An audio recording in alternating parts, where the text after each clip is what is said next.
الحمد لله الذي خلق السماوات والأرض وجعل الظلمات والنور ثم الذين كفروا بربهم يعدلون هو الذي خلقكم من طين ثم قضى أجلا وأجل مسمى عنده ثم أنتم تمترون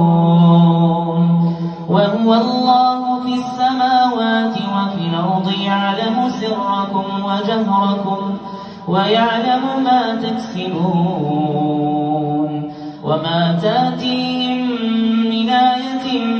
من آيات ربهم إلا كانوا عنها معرضين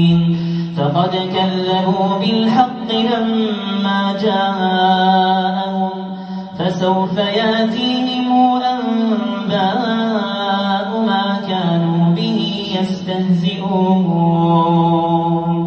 ألم يروا كما أهلكنا من قبلهم من قرن مكناهم